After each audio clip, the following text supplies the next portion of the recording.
The Trump administration has failed to place new sanctions on Russia, further deepening allegations the president is soft on Russia. New sanctions resoundingly flew through both chambers of Congress in July. President Donald Trump signed the Countering America's Adversaries Through Sanctions Act on August 2. The bill called for fresh sanctions not only on Russia but Iran and North Korea as well. But the administration missed the October 1 deadline to issue regulations or other guidance to indicate who from Russia's defense and intelligence sectors, like its powerful Federal Security Service, would be targeted by the new sanctions. Keep up with this story and more by subscribing now. The bill did give Trump until early next year to actually impose new sanctions on specific parts of Russia's economy like finance and energy, according to Lawfare. The White House and Treasury Department did not immediately respond to Newsweek's requests for comment.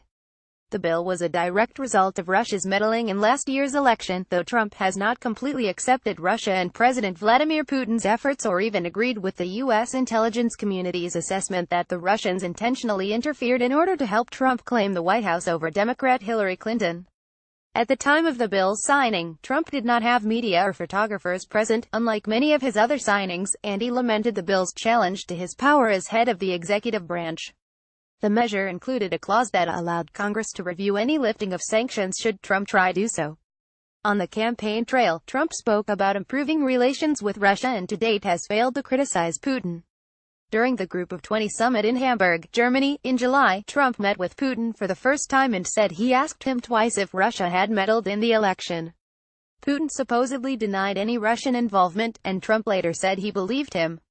Since signing the bill, Trump has delegated some sanctioning authority, authorizing Treasury Secretary Steve Mnuchin to handle some financial sanctions and for Secretary of State Rex Tillerson to administer visa sanctions.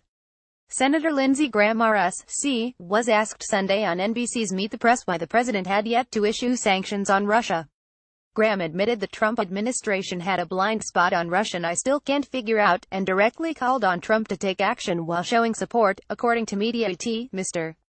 President, go after Russia because they're coming after us, Graham said, though he added, I think he's beginning to understand the threats we face better and better each day. The administration has taken action against North Korea since the bill's passing.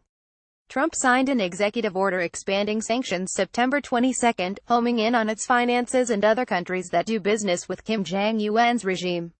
4 days later, the Treasury Department put 8 North Korean banks and 26 people working in 4 different countries linked to the Pyongyang's financial networks on its sanctions blacklist, specifically citing the authoritarian government's continued nuclear and missile defense programs. Trump has also called out Kim both on social media and in major speeches. The president first dubbed Kim Rocket Man on Twitter and repeated the nickname during his first visit and speech before the United Nations General Assembly last month. Trump has also railed against Iran. The president and administration claimed the Middle Eastern power was in violation of the Joint Comprehensive Plan of Action, the multilateral deal struck during President Barack Obama's tenure that hindered Tehran's development of nuclear weapons in exchange of a loosening of sanctions.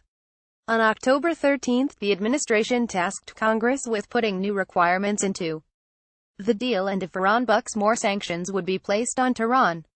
Otherwise, Trump could completely pull the U.S. out of the deal, according to The Washington Post.